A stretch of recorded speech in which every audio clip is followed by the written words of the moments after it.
and December 25, 2022. Our guest speaker is Venerable Panadure Chandaratana from the Nissarana Vanaya Forest Hermitage in Nissarana, Sri Lanka, and our moderator is Dr. Who is a dedicated devotee to the IBF. Let us warmly welcome Venerable Panadure Chandaratana and our moderator Dr. and all our Dhamma friends who joined our first session today from all over the world on behalf of the International Buddhist Foundation Committee. May this session be conducive to your spiritual development, and may you realize the Dhamma in no time by the merits you acquire being a part of this awesome program. Now I would like to invite Dr. to host the program from now onwards. Thank you, Venerable Sir. Good afternoon, good evening to everyone. Thank you so much for joining. As you've heard, we are celebrating something very important, 30 years of the International Buddhist Foundation. And if you look on the website, the mission of the foundation is very similar to the talk today. The IBF is dedicated to the promotion of lasting peace through the teachings of the Lord Buddha. And while many of us may look at peace between countries or conflicting parties or communities or even within the family, we know that the Lord Buddha has invited us to and challenged us to look inside for inner peace. And that's why we are extremely honored to have the Venerable Panadure Chandaratana Thero with us today. As you may know, he is from the Theravada tradition. He's been a practitioner, which he has practiced for about 1.5 decades. More than anything, he teaches meditation in Sri Lanka and abroad, but he's renowned for taking the complex teachings and the profound teachings of the Buddha and making it tangible and easy for practitioners like you and me, whether it's meditation or whether it is the teaching. Therefore, without further ado, I'm going to invite the Venerable Thero to speak. But before I do that, let me just explain how it will work today. We will have the Dhamma talk for about 45 minutes, and it will be undisturbed. At the end, I will invite you to ask questions. You can do it in one of two ways. You can either write in the chat, or you can go to the bottom of your screen to the reactions and raise your hand. So really this is a very blessed occasion, and with that I invite the Venerable Thero to start the discussion. Yeah, thank you very much Dr. Gaya, and I thanks to you all for inviting me to conduct this session, and I hope to try to convince the message, try to communicate the message of Four Noble Truths more closer to our hearts. And with that note, I like to commence the talk. May you all give your consent, and may we all pay homage to the Buddha. Namo tassa bhagavato arahato samma sambuddhassa. Namo tassa bhagavato arahato samma sambuddhassa. Namo tassa bhagavato arahato samma sambuddhassa. Katamanca bhikkave dukkhaṃ ariya sacchaṃ panca upadānakkhandhā tissa vacaniyanti. Dear Venerable Sir, dear Dhamma friends, so basically today we are going to start a series discussing Four Noble Truths, and basically we hope to try how to connect it with our practice as well as how to practically recognize Four Noble Truths. And that's an interesting sutta which we all have heard of. That is the very first sermon, what we call as Dhammacakkappavattana Sutta.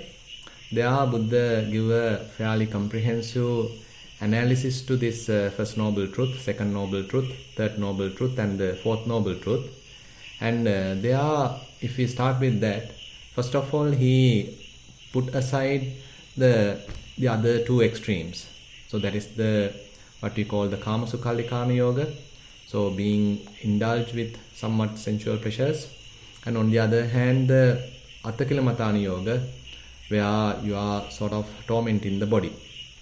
Now, abandoning these two extremes, now Buddha is coming up with Four Noble Truths, the Noble Eightfold Path. So this is somewhat familiar to us.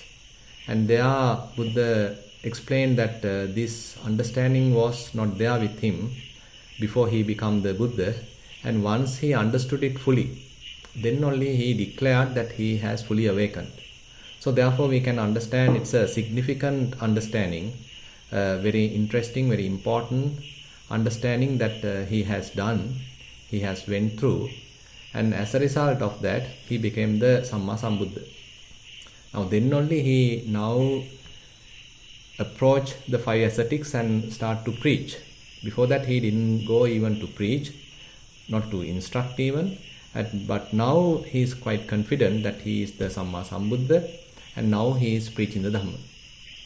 Now if we refer there, what he has defined as the first noble truth, the Dukkha Arya Sacca. So it's a kind of a stock frame is there, telling Jatipi Dukkha, that is the birth is suffering, then Jarapi Dukkha, that is some sort of decaying, aging is also suffering, Vyadipi Dukkho, subject to various illnesses, is also suffering, Maranampi Dukkhang, going through the death is also suffering, and Appiyehi Sampayogo Dukkho, being with someone who we don't like, whom we dislike, is also suffering. Then Piyehi Vipayogo Dukkho, that is separation from the loved ones, is suffering. Yampichan Nalabati Thampi Dukkhang, if we want something, if we are desiring something, but still if we couldn't get it, if we are not getting it, that is also suffering. And ultimately he refers last statement as Sankittena Panchupadana Kanda Dukkha. In brief, whole clinging aggregates, five aggregates are suffering. Now this is quite familiar to all of us as Buddhists, because quite often we are listening to Paritta chanting, and sometimes we have heard this Dhammacakkappavattana Sutta, and therefore this explanation given for the first noble truth, that is the noble truth of suffering, is quite familiar. And we all can understand, even, when we get sick, so we feel a little bit of suffering. And when we are getting old, again we feel a little bit of suffering. And likewise, we can, to some extent, we can understand, okay, there is a certain amount of suffering involved with all these activities, what Buddha has mentioned. So, does that mean that we completely understood the suffering, noble truth of suffering? So, actually we can't say so, because there's a last statement followed by the Buddha, where he mentioned Sankittena Panchupadanakkhandha Dukkha. So this is a very interesting statement to which I like to bring your attention. And on the other hand, certain other suttas directly emphasize this particular statement. Say for example, there's a sutta in Khanda Samyutta where Buddha mentioned about mention about the five aggregates, and this sutta is available in the Sacca Samyutta, where he dealing with various suttas referred to what you call the Noble Eightfold Path, as well as this the Noble Eightfold Path, as well as the Four Noble Truths. Now there he directly emphasized the first noble truth as the five aggregates, five clinging aggregates. That's what I actually have kept as the title of today's Dhamma sermon. Let me recite it again. Katamancha bhikkhave dukkhang arya saccang. So he is asking, what is amongst this dukkhang arya saccang, the noble truth of suffering? Then he himself give the answer, telling pancha upadanakkhandha tissa vachaniya. It has to be said, clinging aggregates, five clinging aggregates are the first noble truth. And then he further elaborate what are the 5 clinging aggregates. The first one is the clinging aggregate of the rupa, the matter, and then the clinging aggregate of feeling, vedana, and then the clinging aggregate of the sanya, perceptions, clinging aggregates of sankhara, that is the mental formations, and the last clinging aggregates of consciousness, the vijnana, upadana, khandha. So there you can understand, when it comes to some refined understanding of First Noble Truth, so we have to go a little bit deeper, and then only we can say, okay, we have fairly understood the First Noble Truth. Because the mundane level of understanding of suffering is, of course, most of us have gone through enough suffering, and even now we go through a lot of troubles. So likewise, this is quite common. But that doesn't mean that we well understood the noble truth of suffering. So therefore, in order to understand the noble truth of suffering, we have to go a little deeper. And to understand the noble truth, again we have to look the noble truth in another perspective. So that is what we call as a kind of a stock frame, where Buddha define each and every noble truth, and again he comes up with a strategy to do, to work out, and then there is a result. So if I refer kind of a Buddhist term, so there's a theoretical part, what we call as the pariyatti, and then there is a practice part, what we call as the patipatti, and then we have the result part, what we call as the pativeda. So each and every noble truth, therefore we can model or we can refer with these 3 levels, where there is a definition of each noble truth, and there is a task to do, a practice to do, and then there is a result after going through the practice. Now let me explain you how to apply this formula to the First Noble Truth. So then we should know what is the definition of First Noble Truth. So that is where Buddha define it. As I have already mentioned, the First Noble Truth is especially the 5 clinging aggregates. So theoretically there is some sort of an understanding of 5 clinging aggregates, and then we should understand it practically as well.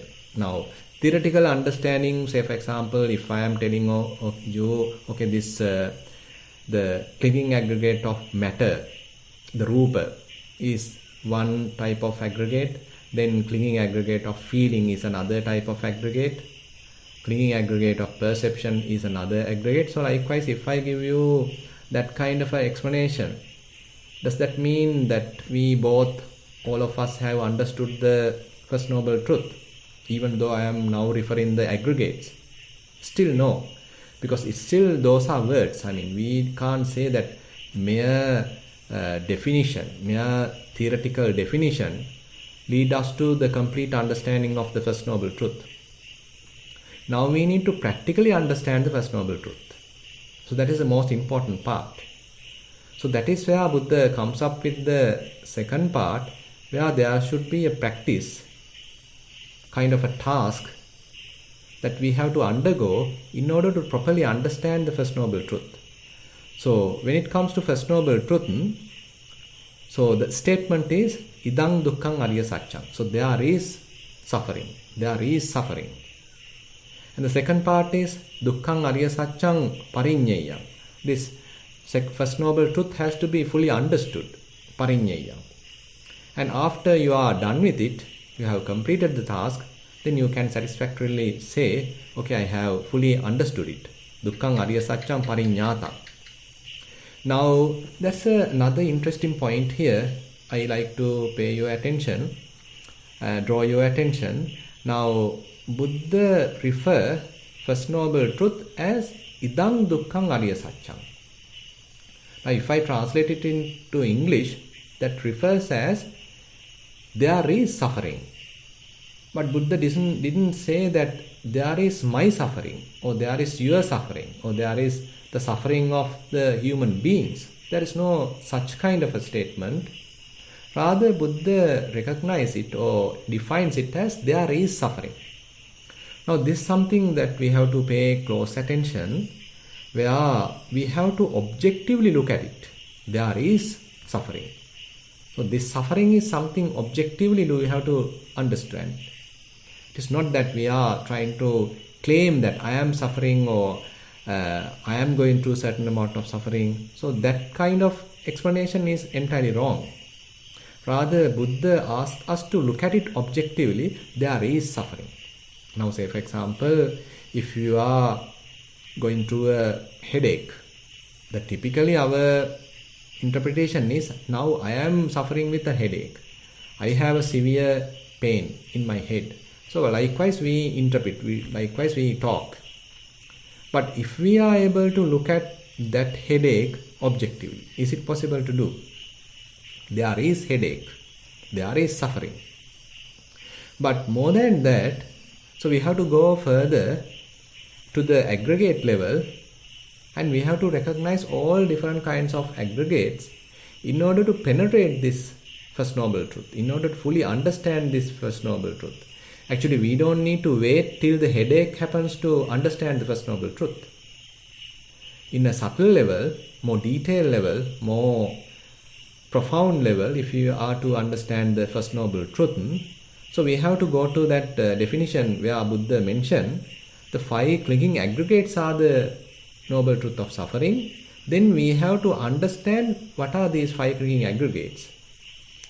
And not just the theoretical explanation, rather we have to practically understand this all 5 clinging aggregates. So how are we going to practically understand that? So that is where kind of a practical path is required, kind of a practice is required for us to properly understand the First Noble Truth. That is where the practice of mindfulness comes into the picture, where using mindfulness practice and again using the development of concentration and certain other skills, now we are in a better position to understand the First Noble Truth. So how are we going to do that? Say for example, you are developing mindfulness and you are having some kind of understanding about it. And suppose you are trying to bring your attention more and more to the present moment, not regretting about the past, not daydreaming about the future. And you are trying to establish your mindfulness in the present moment.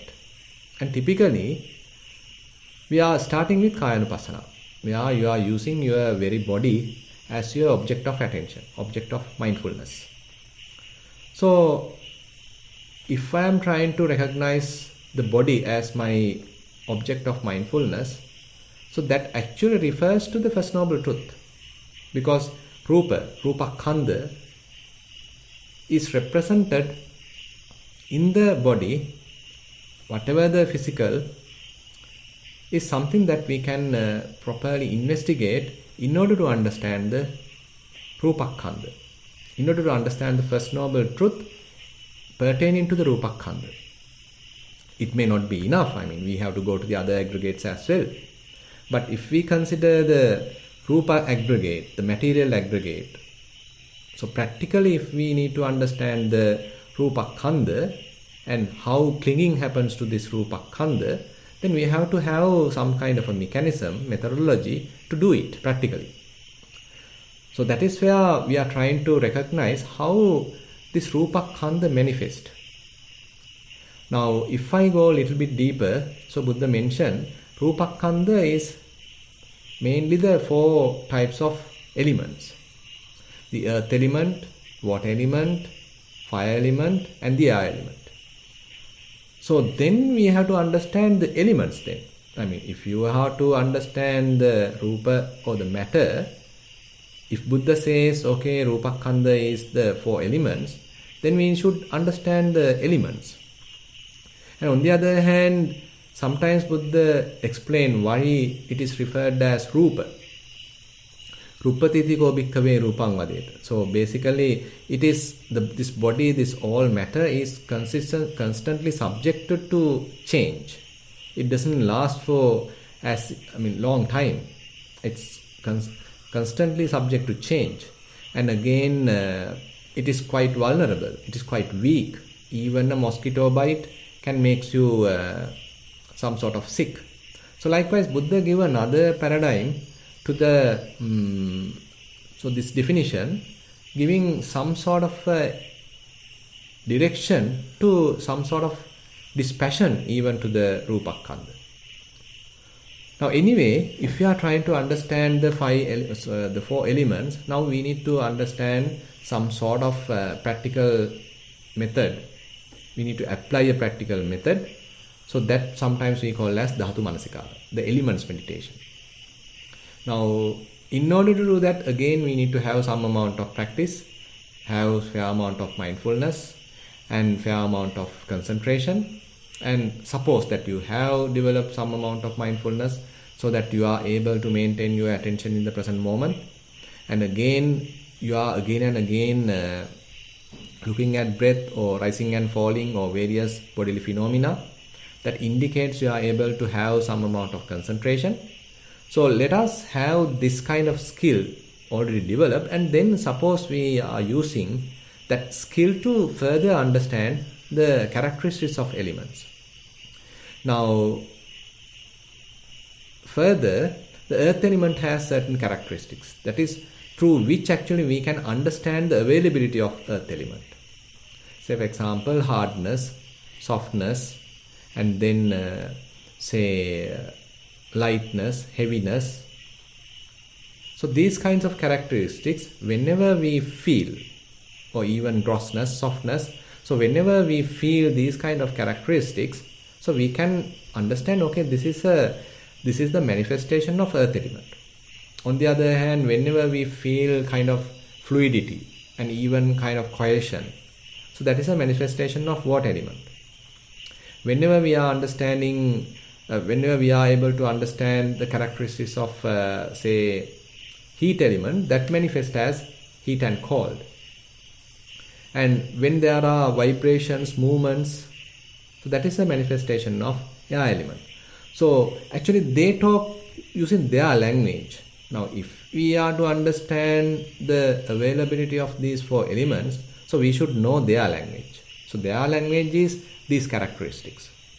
So on the other hand, if I am able to pay attention to the body, and whenever I understand, okay, now there is hardness, now there is softness, now there is heaviness, now there is smoothness, now there is lightness, now there is heat, cold, etc., etc. So that means now I am dealing more subtle level, more fundamental level, primary level about the aggregate. Now actually, typically what happens is on top of these aggregates, on top of these elements, we are building lot of concepts. We are naming them as me, mine.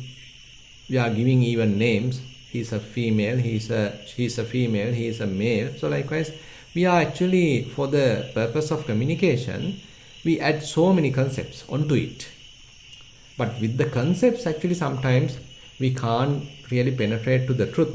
We have to abandon all these concepts, put aside all these concepts, and we have to come to the very root level. That is one task of the Yoniso Manasikara, where you are coming to the very root, very deep, fundamental levels. So at the fundamental levels, what we understand, what is available, is these four elements. So assume that you are using your concentration, mindfulness, to understand these four elements. And when you understand these four elements, that means you have to some extent understood the First Noble Truth, but only at the Rupakkhandha, only at the material aggregate. But there are another four aggregates that we need to understand. Suppose you are now doing Vedananupassana. Say you are observing various feelings. There we can say, okay, different feelings are there. Sometimes it is, say, pleasurable feelings, sometimes painful feelings, sometimes equanimous feelings, and sometimes bodily feelings, sometimes mental feelings. So likewise, different kinds of feelings also happen, and those also have to be observed. Now you can see, say, if you are to understand the feeling aggregate, you have to carefully observe these different kinds of feelings. Now, just knowing the names of feelings does not say that you understand the feeling aggregate. Rather, you have to practically recognize each and every feeling when they are coming out. So you have to pay close attention to each and every feeling. Then there's a fair possibility that you are able to understand different kinds of feelings. But on the other hand, sometimes you can say, okay, I am experiencing kind of a body ache, so that lasts for 20 minutes and then it disappeared. I experienced some sort of happiness and it lasted for 10 minutes, then it disappeared. So can we say that I now understand this feeling aggregate fully? Still not. Because we have to further try to understand it, because the term pariññaya means that you are trying to understand each and every aggregate fully from all the different perspectives. Now that means you have to pay further attention, close attention, even to the feeling aggregate, and that close attention, close investigation, even broader your understanding. Say, probably you may understand, okay, even though at the beginning I perceived this, say, what we call this pleasurable feeling for 10 minutes, but this pleasurable feeling is not just a single pleasurable feeling, it consists of so many pleasurable feelings. So all these many minute pleasurable feelings all together manifested like a single pleasurable feeling. That is because of my less of understanding. But when I am paying close attention, then you can safely say, okay, now they are not a single pleasurable feeling. They are a group of pleasurable feelings. And each and every minute feeling are short-lived. Now actually you are going little deeper to understand the feelings, and you are now going even to other aspects of the feelings. At the beginning you didn't know, whether they are that level subtle destruction is there, that we didn't know. We thought, okay, this pleasurable feeling lasted for 10 minutes, painful feeling lasted for 20 minutes. So likewise, we had a kind of a very mundane kind of understanding. But as we refine our mindfulness and concentration and pay close attention to each and every these different kinds of feelings, then our understanding further penetrates, and we get a even refined type of understanding where we understand, okay, these feelings are quite momentary, they are quite transient, and they are quite impermanent, and they are oppressed by this impermanent nature. So now your understanding is broadening. You can see the first noble truth, the stock frame is idam dukkhaṃ ariya saccam, dukkhaṃ ariya saccam pariññaya. There is suffering. This suffering has to be understood. And again Buddha mentioned, what is suffering? The clinging aggregates. Now clinging aggregates, now you are trying to understand from different angles, paying close attention, observing them for a long time, carefully investigating. Then you can say, okay, I have done fair amount of Vedananupassana. Now fairly I have some deep understanding about feelings, and you have some better understanding compared to the previous stage. Now assume that we go to the understanding of, say, perception aggregate. Various perceptions are there. Say, when we are looking at something, then there are certain marks, signs that we observe. And when we are hearing different sounds, we recognize them using different signs, marks. And similarly, smells, tastes, tangibles. So likewise, each and every those phenomena have some sort of a sign, some sort of a marks. But even beyond that, say when we have certain perception, that is also comes under the sanya aggregate. But typically we translate it as perception, but the subtle level is even minute kind of signs, minute kinds of marks using which we do the recognition. Now, how are we going to understand these kinds of marks, signs, perceptions? For that to do, actually we have to go even to the higher levels of Satipatthana. So that is mostly to the Dhammanupassana in order to understand the perceptions. Now, how about the Sankhara, the formations? That is also well understood at the level of Dhammanupassana. How about the Consciousness Aggregate? That is also fairly in the Dhammanupassana as well as in the Chittanupassana. Now you can see, more you are practicing for foundations of mindfulness, you are completely dealing with these 5 aggregates. When we are starting our mindfulness practice at the Kayanupassana level, so we are dealing with the Rupa aggregate, the matter aggregate, materiality aggregate. When assume that you gain fair amount of mindfulness, develop fair amount of concentration, now you are using that developed mindfulness and concentration to closely investigate the matter. It could be the Rupa, it could be different elements. And now we can say, okay, I have done this Rupa Kammatthana, the Dhatu Kammatthana, so I have understood to some extent. And actually Buddha give different levels. Say for example, if you are analyzing the body using bodily parts, another kind of understanding is developed. Say, previously I had a kind of an idea, okay, this body belongs to me and it has a certain value, etc., etc. But when I understand body as certain bodily parts, so that kind of a wrong understanding may diminish. Rather, I have a kind of a dispassion developed towards the body, because it consists of various bodily parts. None of them are sort of interesting, none of them are attractive. And even when you are further going down, trying to pay close attention, there you come across the elements, and there you have a more subtle level of understanding, refined level of understanding. So likewise, more and more you pay attention to the body, then you get an understanding about the Rupa, the matter, and it leads to fair amount of realistic understanding. Now, seeing as they truly are. Now, this is another interesting word or phrase that we come across in the Vipassana practice. So, seeing things as they truly are. Now, in order to have this, seeing things as they truly are, actually we need to have fair amount of concentration. Samahito bhikkhave yatha bhutan pajanati passati. So only a person who has fair amount of concentration, mindfulness, he is capable of having this knowledge, what we call as seeing things as they truly are.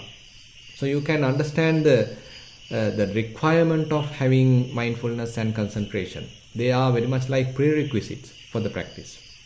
When you have that concentration and mindfulness, you can say, okay, you have the prerequisites, you are now with those, and now you need to use them in order to penetrate, in order to fully understand the Rupa aggregate, the feeling aggregate, the perception aggregate, the formations aggregate, and even the consciousness aggregate. Now actually, feeling aggregate, if we again revisit, now more and more you recognize feeling aggregate, so you get a better understanding about different kinds of feelings. More you pay close attention to different perceptions, signs, then you get a kind of an understanding, okay, rather than trying to attach to them, you are sort of getting a kind of a dispassion. Similar thing happens even to the formations aggregate. Similar thing happens to the consciousness aggregate. Now, this is another level of understanding. Now, seeing things as they truly are leads to kind of a dispassion, leads to kind of a disenchantment. Actually, even today I explained this to another group of devotees, to practitioners. Actually, why we typically attach, why we typically grasp, that is because of lack of understanding. We haven't fully understood about the aggregates, that is why we go and attach, we go and grasp.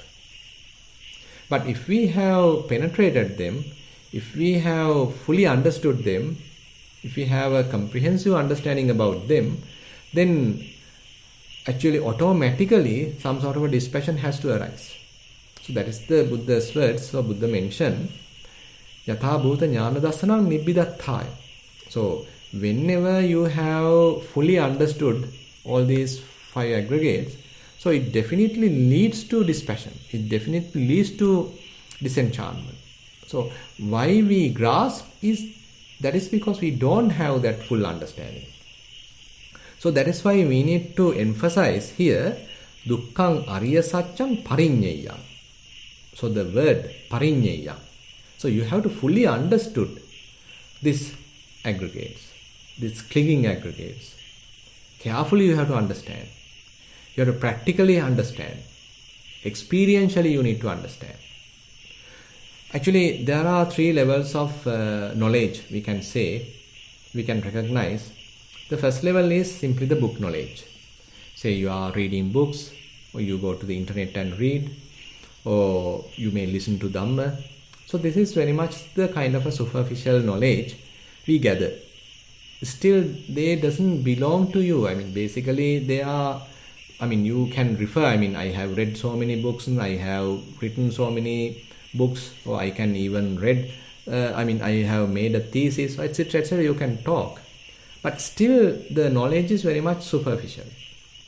But on the other hand, with those acquired knowledge, you can even argue, you can think, you can logically think. So likewise, internally you can do a lot of analysis. Then your understanding further broadens. That's sometimes referred as Chintamaya Panya.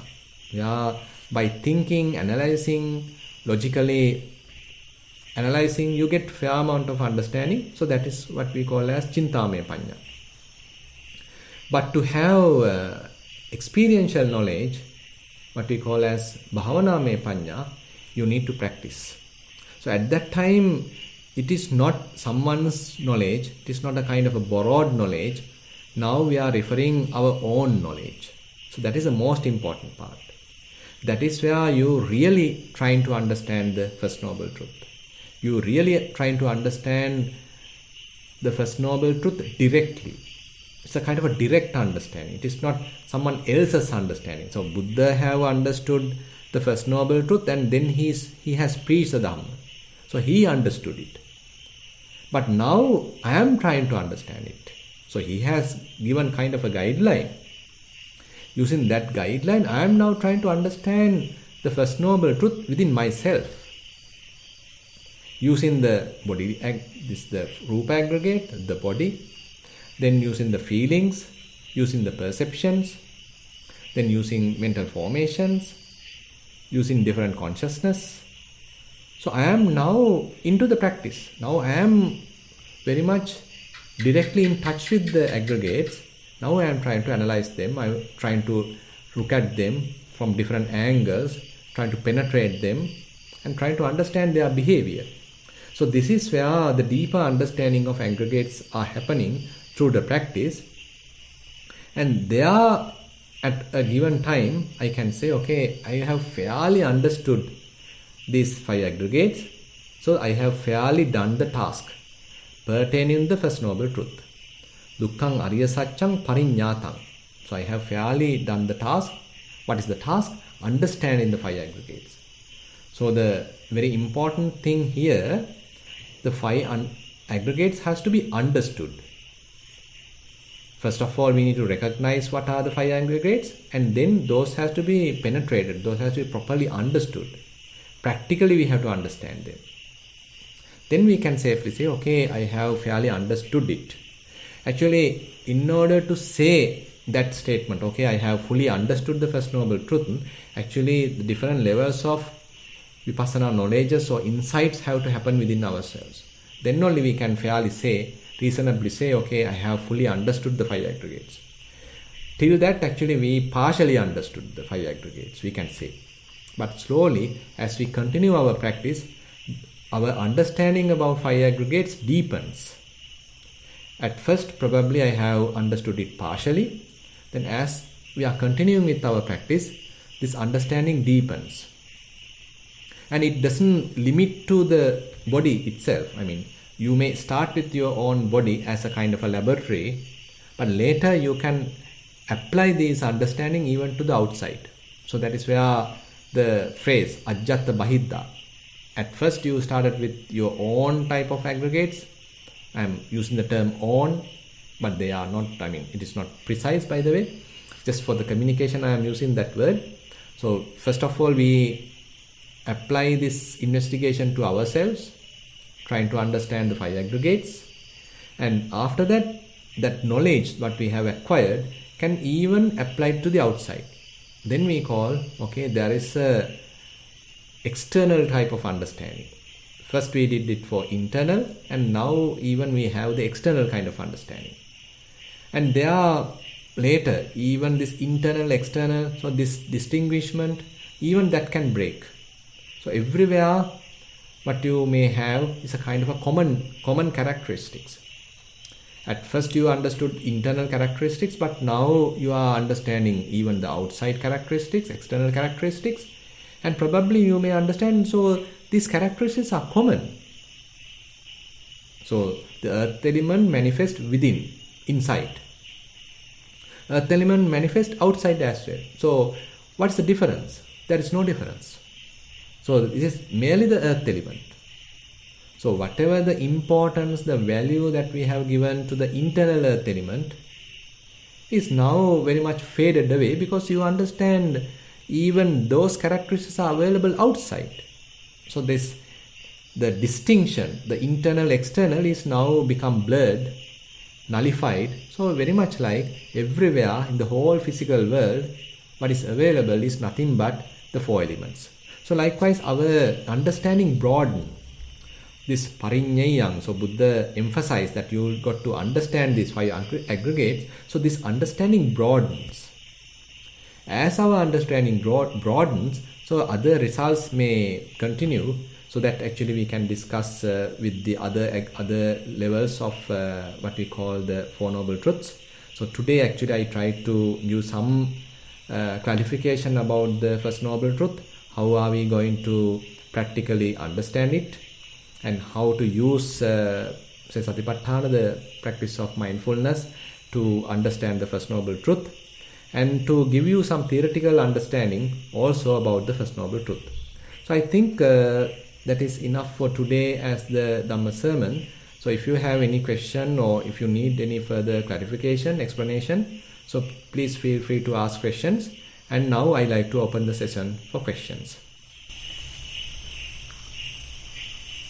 Thank you, Venerable Sir. So everybody, please feel free either to write in the chat or just to raise your hand, and when you speak, please introduce yourself.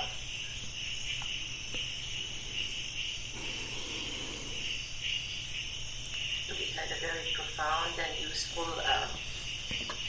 sermon.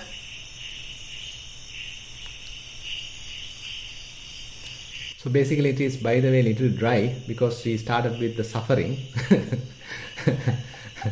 But anyway, it also has kind of a meaning, because sometimes people used to criticize Buddhism, telling that it's always talking about suffering, why they are talking about suffering. So that's a kind of a critique that we sometimes come across when we are talking about the 4 Noble Truths. So actually, when we understand that we all have this kind of suffering, actually that makes us fairly humble, isn't it? So I mean, you are also suffering, I am also suffering, so we all are going through this kind of a situation, so there is no need of an argument then. There is no need of a quarrel, because we all are subject to this kind of suffering. It's a kind of a common thing. So therefore it is helping us to sort of ground ourselves properly. So therefore there's a broader meaning, putting the suffering in the front, so that we become fairly free from conceit, we are well grounded, we look at ourselves more humanly, and we look at the others more humanly, and therefore we all are suffering. Now how about understanding it then? How about understanding my suffering? How about understanding your suffering? And ultimately the result is not the suffering. That is the important thing. That is the freedoms of suffering. So first of all, we need to understand suffering if we are to find a solution. So, this model actually is even referred in the Ayurveda. Even in the medicine.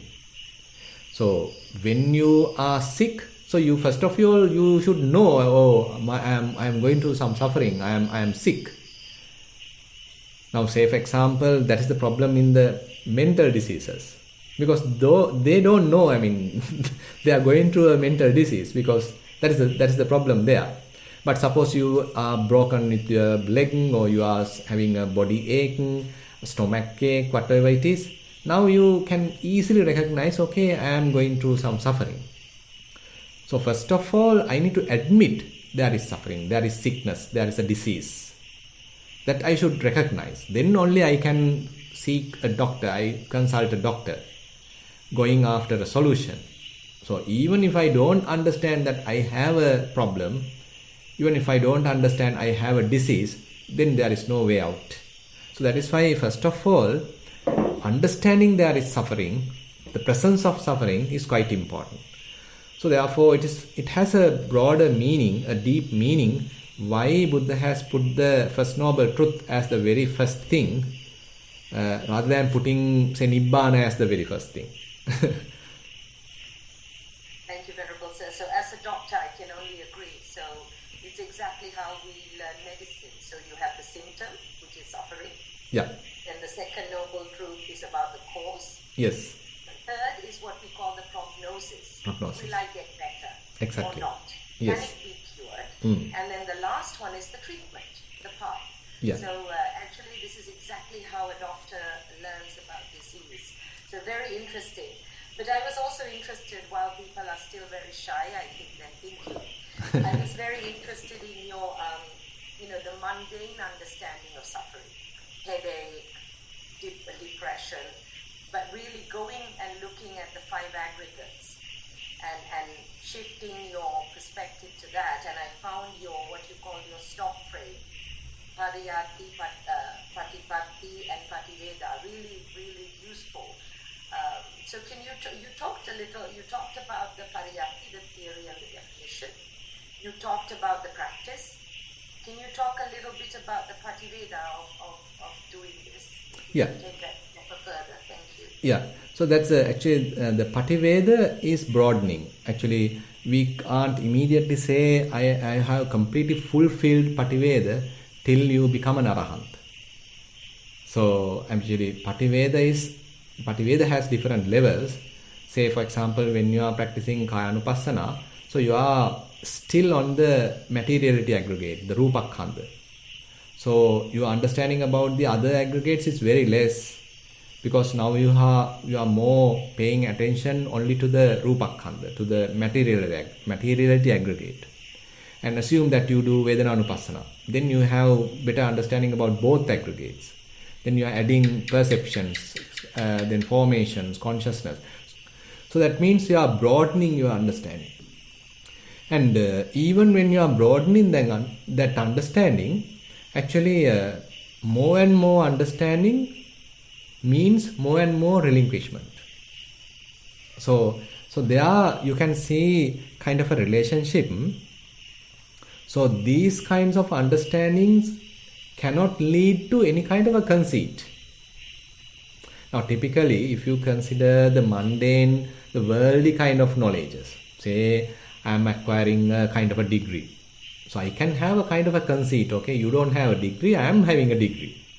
So I can argue like that, I can look down another person. But on the other hand, when someone is understanding the suffering more deeply, then he can't have that kind of a conceit. Because what he understood is suffering. He deeply understood it. And that understanding has a kind of a result, that is the dispassion. That is the relinquishment. That is the disenchantment. Now you are ready even to give up, let go of. Now that is where actually the second noble truth come into the picture, where Buddha mentioned the second noble truth is the say, tanha, the craving. And the craving has to be abandoned, such that we can discuss in detail. The craving has to be abandoned, so that is the task involved with the second noble truth. The task involved with the first noble truth is that first noble truth has to be fully understood. But the task related to the second noble truth is the second noble truth has to be abandoned. So there's a very, you have to clearly understand these points, how Buddha has put it like. The first noble truth has to be fully understood. Second noble truth has to be fully abandoned. The third noble truth has to be fully realized. And the fourth noble truth has to be cultivated. So that is how the four noble truths are sort of practically presented to us as practitioners. So in that sense, so more and more you do investigation about the body, about the feelings, about the perceptions, formations, consciousness, etc., etc.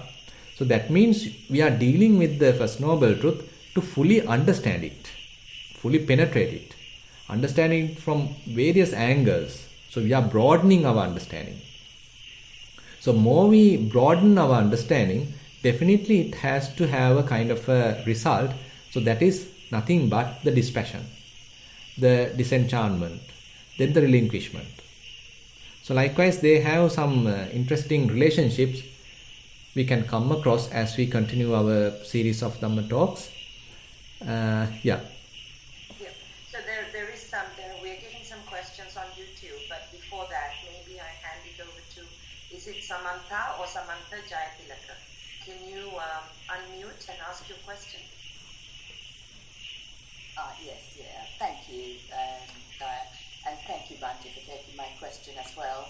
I just wanted to just clarify now how we can, like, from a lay life, be able to truly let go.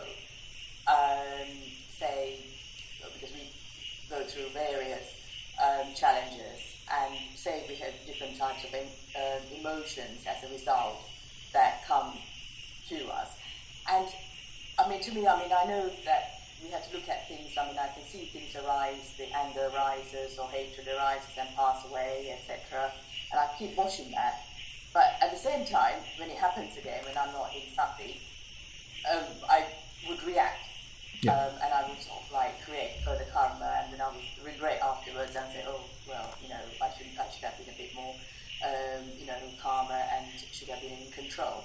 But to be able to fully let go, is it just through my practice of, my practice is mainly the breath meditation, through the experiential realization of anicca? And I know, some talks, they say you need to actually see the impermanence of the five aggregates, the arising and passing. So what does that exactly mean, the forms, the rupa? It's not the rupa as in the external objects, or is it the rupa in the mind, whatever's formed in the mind, the rupa, the Vedana, Sanya, Sankhara, and the Vijnana? What does that actually mean? You have to see the impermanent nature, and how is that achieved? Yeah. And sometimes it's a bit sort of scary as well when you go through the latter stages of the meditation, the anapana that's fearful and dispassion, and so that one doesn't go mad or whatever. Yeah. So thank you, Bhante. Yeah. So quite interesting and quite practical question. So basically, we all can say, okay, I have born about 40-50 years ago, and now I am going through aging, and ultimately after 20 years, okay, I have died. So basically, there also we can say this human life is impermanent. So that is very much kind of the more conventional kind of death that we are talking. And that understanding important, but that is not enough. So that is where the kind of momentary experience, direct experience is required or emphasized, where you are developing fair amount of mindfulness and concentration to recognize this momentary death, momentary impermanence. the impermanence that which I have just mentioned. I mean, human life is impermanent. People only have, say, 70, 80 years of lifespan, so it is impermanent. So that is a kind of a mundane or gross level of impermanent that we typically have. But the more profound level of understanding of impermanence, if you want to have, then you have to have mindfulness, concentration, and all those kinds of qualities developed. And with that quality, that you need to investigate all these different phenomena. That is where Buddha go in detail. These all different physical phenomena consists of 4 elements. Now, in today's terms, in the scientific terms, okay, we have different atomic particles and all these different things. So, in the Buddha's terms, so they are very much like the elements. So, they are the most fundamental constructs of this matter. Now, if you are to understand that, you need to observe the manifestation of these elements. That's why I have mentioned, so whenever the earth element manifests, it manifests as hardness, as softness, as heaviness, as lightness, as grossness, or as softness. So basically 6 characteristics are there for the earth element to manifest. So whenever you are able to recognize any of these characteristics, you can safely say, okay, the earth element has come forward. It is the most prominent one here. Say another time, assume that you are recognizing the movement, say vibrations. There you can safely say, okay, now the air element has manifested. It has become more prominent. Suppose now you are recognizing the flowing part. Flowing. Say you are paying close attention to your body and you feel the blood circulation, for example. There the fluidity is more emphasized. There you can say, okay, now I am experiencing the water element. Suppose you are experiencing heat or cold. So that is the manifestation of the heat element. So likewise, all these different elements have their characteristics and using which we understand their presence. And after we have that kind of an understanding, then we are further observing how they are sort of continuing. I mean, just merely understanding their presence is not enough. So you may understood, okay, earth element is present because you understood, you have experienced the hardness, you have experienced the softness, you have experienced the heaviness. So the earth element is present. So that is one level of understanding. But more and more you are closely observing these elements, they start to change. This hardness is not lasting for a long time. This hardness begins, lasts for a moment and then it disappears. This softness starts for a moment and then begins momentarily and then it passes away. So likewise, even these element characteristics are impermanent. So that is where you need a fair amount of concentration to recognize how momentary lifespan these elements are having. Even though we call it earth element, air element, etc., they are not names or they are not what you call the nouns. Rather, they are referring to some sort of energies, we can say, in today's terms. So you need to understand that level of behavior. Then we can say, okay, another deeper understanding we have about the matter. So I am paying close attention to the body. Now different kinds of elements are present. And more I am observing them, they start to show their impermanent nature. They start to show their unsatisfactory nature. And it is beyond your control. They start to show their non-self nature. So likewise, so more you pay close attention to these elements, they start to show their real nature. So and another point I like to highlight, so Buddha in general, he mentioned whatever the conditioned phenomena, they show 3 characteristics. There is a beginning, there is a formation side, the arising side, and then there is another fading away side, and in between there is a change. Now, more you pay close attention to all these subtle characteristics, then you can recognize all these changing phenomena, how they are arising, how they are changing, how they pass away. So now actually we can say you have a broader understanding about the aggregates, broader understanding about the rupa, the matter, and same thing applies to the feelings, same thing applies to the perceptions, the mental formations, even to the consciousness. So likewise, you are now paying close attention to these aggregates. As a result, you have some profound understanding about them. Thank you, Bhante. Yeah. Would that be just quickly, I will do the last 4 stages of 12 to 16 of the Anapana. Do you need to go through those 4? Do you have to go through those 4 in order to really truly get this realization? We can say so. Yeah, actually it depends. Now, certain yogis, actually when they are observing Anapanasati, the in-breath and out-breath, sometimes if their concentration, mindfulness is fairly sharp, they even can understand the impermanent nature very quickly. So some others, actually they have to spend fair amount of time in the Kayanupassana, then they may even look at different feelings, even different thoughts, and then as we are continuing, probably now only they understood the impermanent nature. As you explained in the Dhammanupassana section, Aniccanupassi, Viraganupassi, etc. So that impermanent nature now only they understood.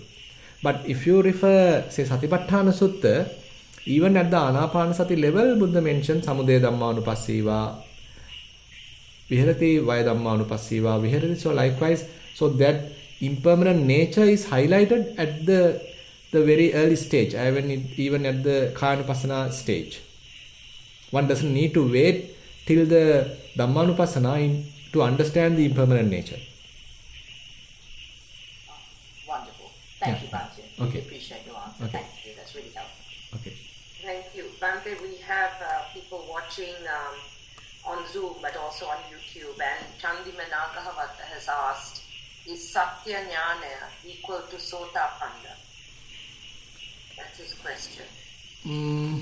Actually, I think we can't say so, because Satya Jnana refers as the pariyatti, the definition of the First Noble Truth. Say you know the definition of the First Noble Truth. So Buddha has mentioned Idam Dukkham Arya Satcham. So you got to look at the First Noble Truth. You need to look at the 5 aggregates. You need to look at the Rupa aggregate. You need to look at the feelings aggregate, the perceptions, formations, consciousness. So this is the kind of a definition. So this is the Satya Jnana. And then you have to have the Krutya Jnana, the second part. That's a task to do. So that is the better understanding about all these 5 aggregates. Comprehensive understanding about the 5 aggregates.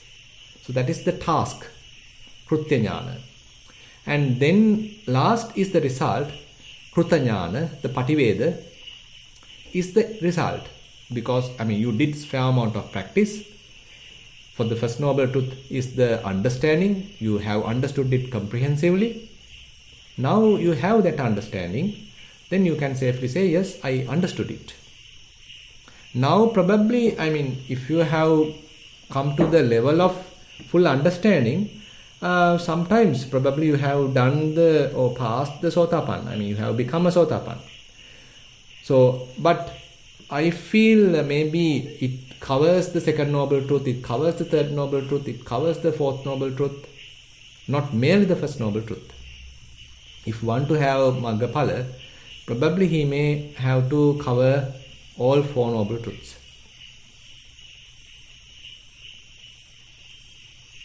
I think that's clear.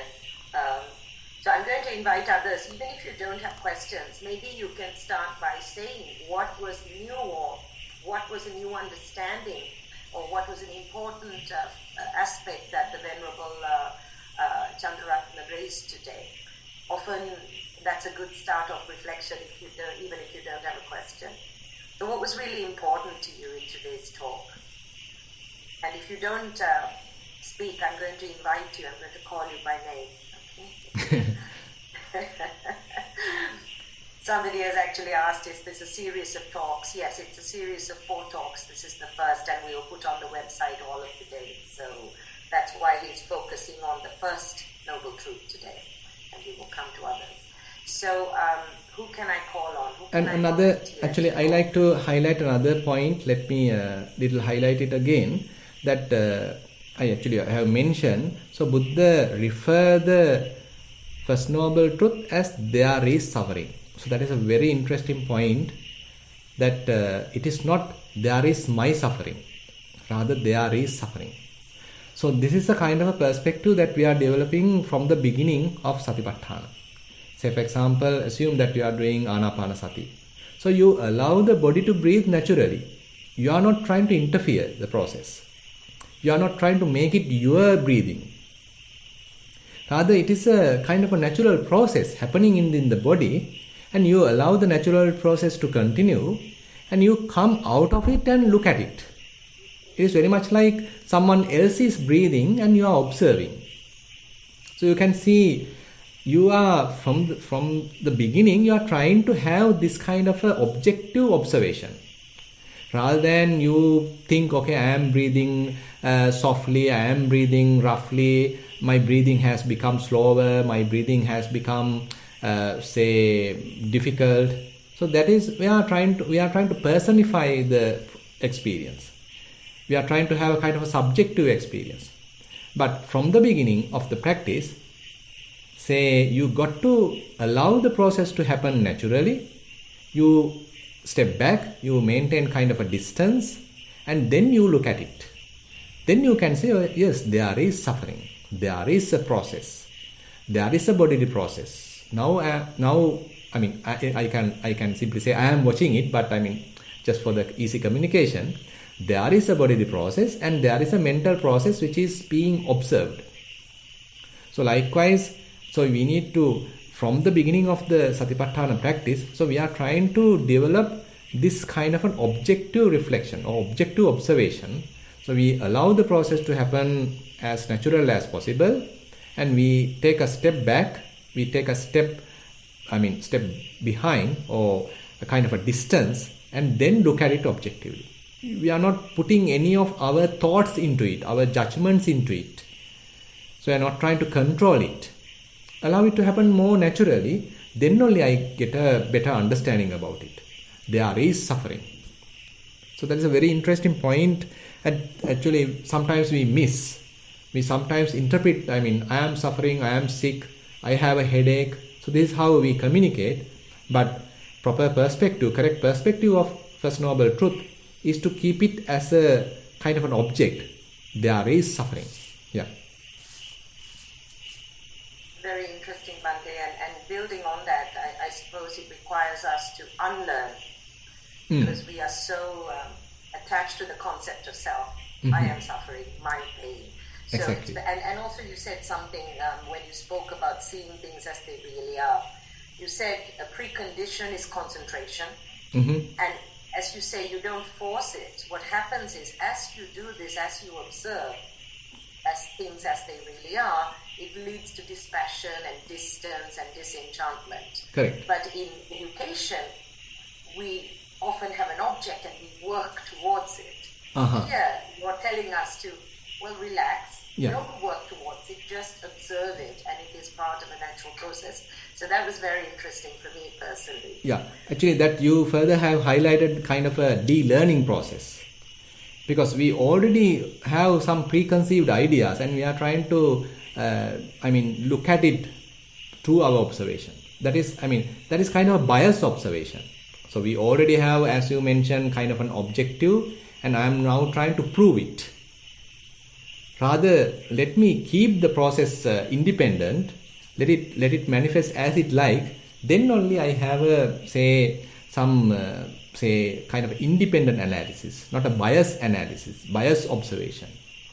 So therefore, first of all, we have to de-learn, unlearn ourselves without trying to put our views onto the picture. Let the thing happen naturally, then I am carefully observing it, naturally observing it, maintain an unbiased attention, non-judgmental observation, then it may show their true nature. Yeah. Really interesting. It's, the more we are educated, the more difficult it is to unlearn. So it's very difficult. I agree. Can I just call on somebody? We have Charlotte, we have Chintana, Fabian. There's a question in the chat. Probably you can, yeah. No, I think it has come directly to me. Can you please explain more about the consciousness aggregate with examples? So basically, consciousness aggregate, sometimes we call, you are learning or understanding while in the Chittanupassana. So, because in the Chittanupassana, the Chitta, consciousness is what we are trying to understand. But, say for example, when Chittanupassana is started, so Buddha start with Saragan va Chittan, Saragan Chittanti Pajanati, Vitaragan va Chittan, Vitaragan Chittanti Pajanati. So that is very much like consciousness has colored by lust already. And now I am understanding a consciousness colored by lust. Now it has manifested. Now it is free from lust, and now it may be with some kind of renunciative thoughts, kind of dispassion thoughts. And now I am understanding consciousness without lust. So likewise, the pure form of consciousness is not something that we can immediately understand. So what we can easily understand is the consciousness which is already subjected to certain defilements, already subjected to certain other formations, they are bound together.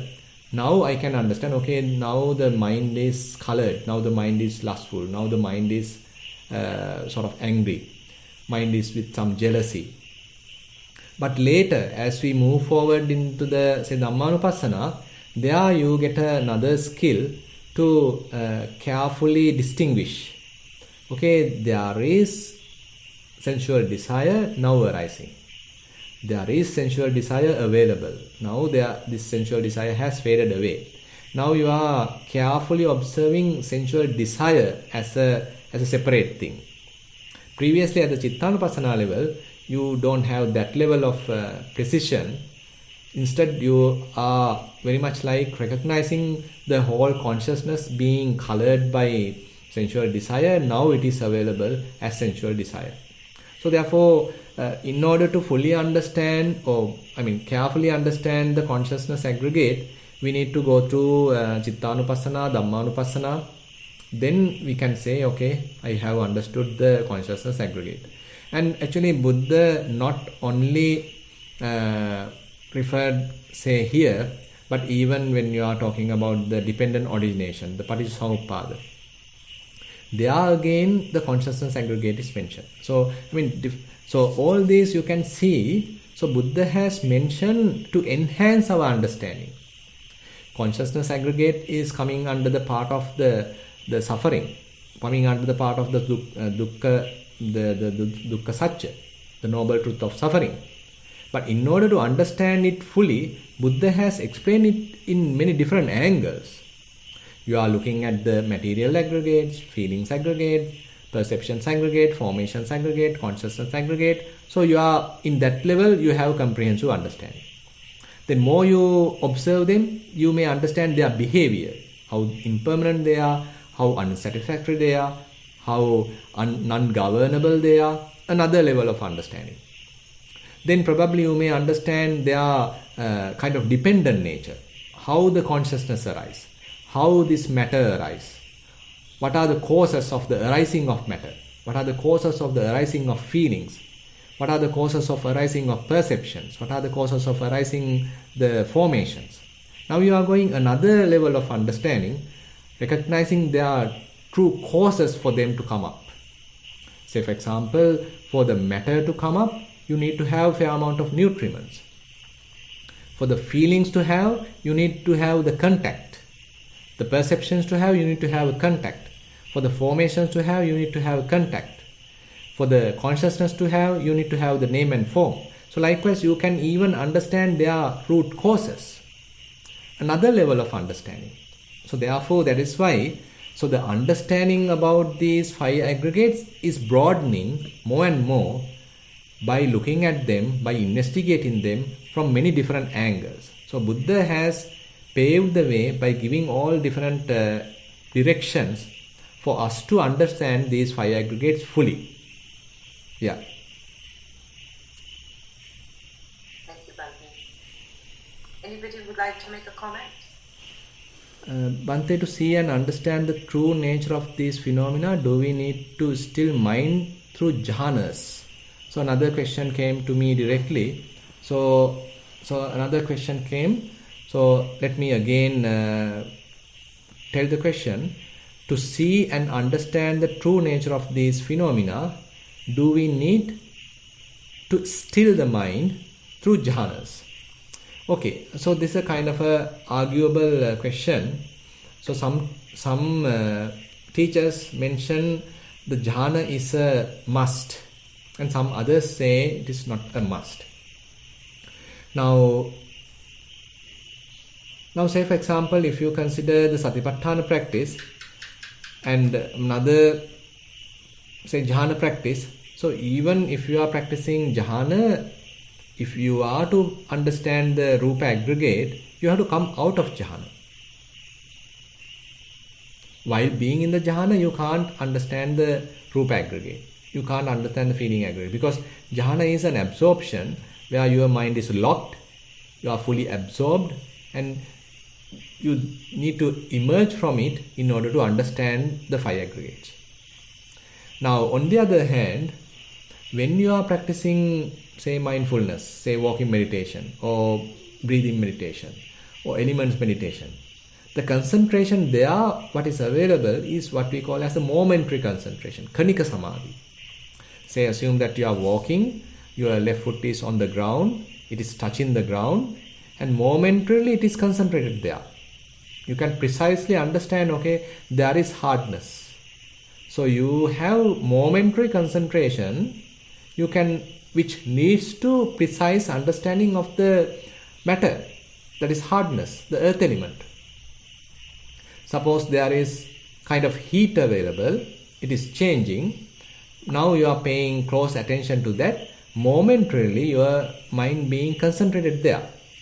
So this momentary concentration is the one leading to understand the precise different characteristics. So therefore, when it comes to vipassana, having this continuous momentary concentration is more highlighted. So therefore, we can say, if you have a fair amount of mindfulness and the ability to maintain your attention for a long time on a particular process, a selected process, and you are able to maintain momentary concentration for a long time, then of course you are able to understand that particular phenomena fully. So therefore, my personal understanding or kind of personal opinion is, if you are able to have a fair amount of mindfulness, if you are able to have ability to maintain your attention for a long time on a particular phenomena and carefully say investigate it, then you can do it. You can have a better understanding about that phenomena, their behavior, etc. So in that sense, jhana is not a must.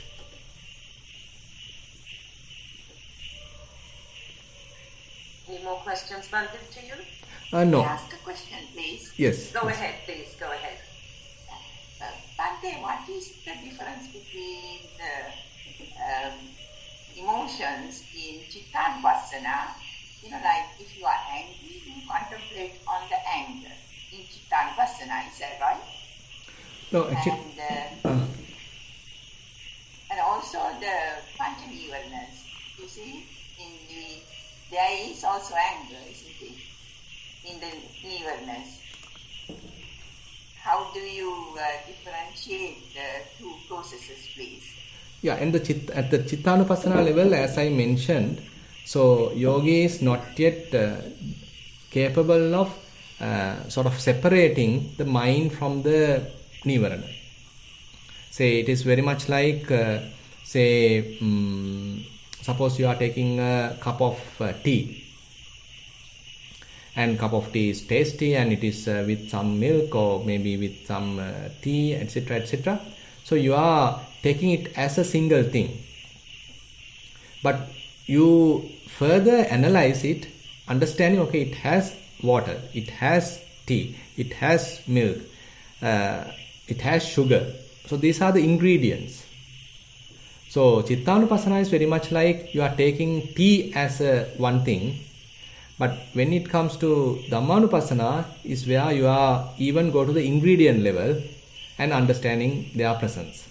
So therefore Dhammanupassana we can say is more precise, more profound, but you can't do it immediately. You have to go through Chittanupassana, then only you develop the skills, necessary clear comprehension, and then you may be able to even go to the very subtle levels, precise levels, precision to understand the ingredients. So that is where, say, in the Chittanupassana, when the mind is angry, so after it has colored by anger for some time, to some extent, then only you are aware of it. But suppose when you come to Dhammanupassana, you are aware when there is no anger, and when the very first thought of anger is arising, even there you are aware. So you can see a fair amount of precision is there, a very sharp mindfulness is there. So even the very first thought of anger you can recognize. Then suppose that you are adding more angry thoughts, that constructing part also you can recognize. And if you are not supporting the anger, now it starts to fade away, and once it has faded away, even that you can recognize. So therefore at the Nissarana pub in the Dhammanupassana section, it is more comprehensive, it is more precise, more profound, where you are able to understand the complete mechanism of the thought process. So in Chittanupassana, as soon as you become angry, you become aware of it. Is that right?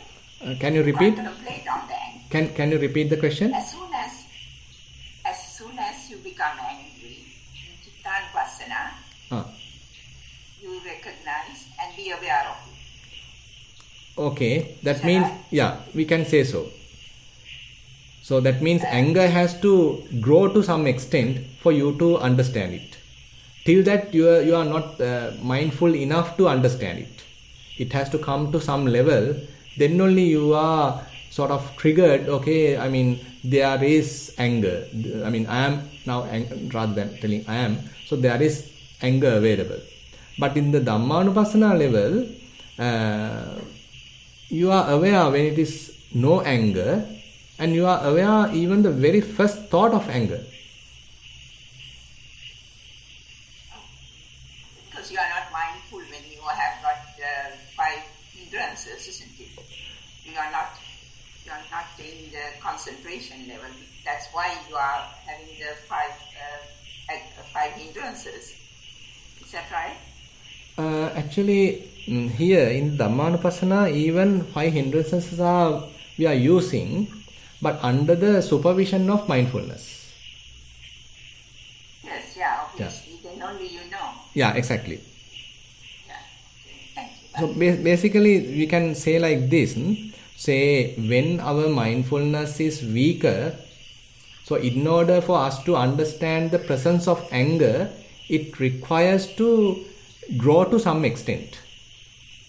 But when our mindfulness is more stronger, even a very subtle anger you can recognize. That's the difference between the Chittanupassana and the Dhammanupassana. And when you are reaching the Dhammanupassana level, you have a fairly developed mindfulness, fairly developed wakefulness, and the kind of the sensitivity to your mind. So even a very subtle angry thought, kind of a resentment, or rather kind of a resistance, kind of a dislike, a little bit of frustration available in the mind at that, even that very early stages of anger, you can recognize. Oh, I see. So before that, it is Chittangasana. If anger comes, you must contemplate on the Chittangasana. Yes, exactly. So actually, after practicing Chittanupassana, only that you are sort of refining your mindfulness, sharpening your mindfulness, and say further improving your concentration, wisdom, etc., then only you can come to the level of Dhammanupassana. So is that a process one ought to take in order to progress, or nobody can go into 5 hindrances or Dhammanupassana before that? Is that right? No, that's why, I mean, hindrances, when they are dealing with the mind, so we can recognize them. So you can't separate them at the Chittanupassana level. Oh, I see what you mean, yeah. Because you are unable to. Yeah. In gross level, you observe that at Chittangasana. Yes. But when you are deeper, then you can observe it with the sense, desire, anger, and like that. Yeah. Yeah. All right. So, you can separately look at the mind, you can separately look at the hindrance while in the Dhammanupassana. Thank you, Bhante. Yeah, okay, yeah. Thank you, Hiran. Very good question. There's one more here. Do we need to have or practice a high or develop a high degree of concentration by, say, focusing on the breath to support the moment-to-moment awareness? That is something, yeah. So, do we need to have or practice a high or develop a high degree of concentration by, say, focusing on the breath to support moment-to-moment awareness? Actually, to some extent, yes, because, say, for example, when you are practicing Anapanasati, so the breathing happens continuously, and each and every breath you are trying to precisely recognize. So, in-breath happens, you are ready to recognize it. Out-breath happens, you are ready to recognize it. So, you can see we are developing the momentary concentration at that level even. And later, you are going even refinement. Okay, the beginning of in-breath, the middle of in-breath, the end of in-breath, and there may be even a little gap. Then the beginning of the out-breath, the middle of the out-breath, the end of the out-breath. So you can see we are further refining our attention. So when you have developed that kind of a skill, then actually you are capable of observing, investigating any kind of a phenomena. Not only the breath, actually we have used breath as a tool, as a mechanism. The developed skill you can use to observe maybe even feelings, maybe different element characteristics, maybe even the thoughts, because the skill actually we have already developed using the breath.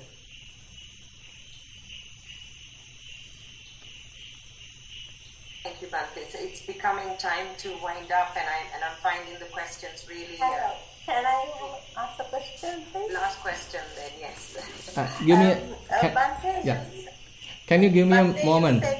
Can you give me a moment? I need to, fix the electricity because my battery is running out. Give me a moment, huh? Yeah.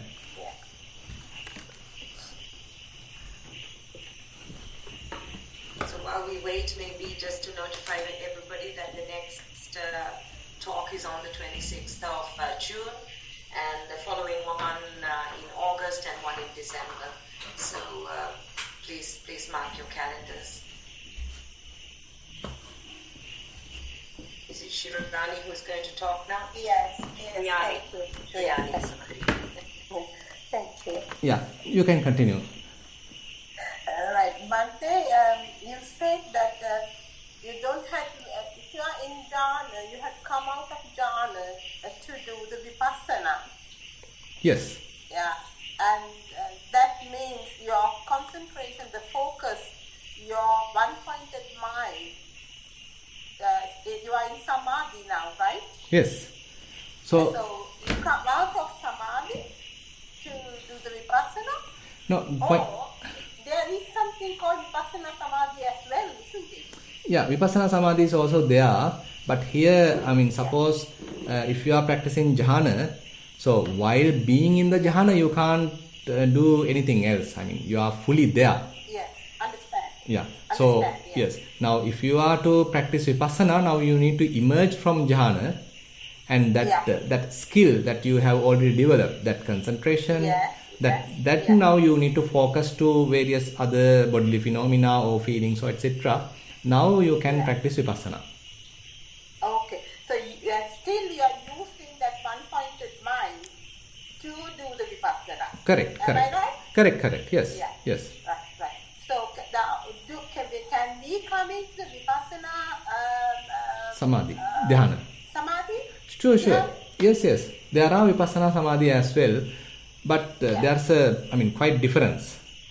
Now in the Samatha Samadhi, you always associate an object. Yes. Vipassana Samadhi also, actually it's a kind of a broad, different levels of Vipassana Samadhis are there.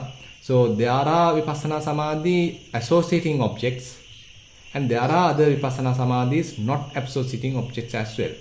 Say for example, you are continuously observing various bodily phenomena.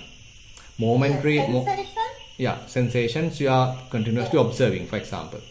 And you assume that your mind is not wandering, you are fully with these different sensations.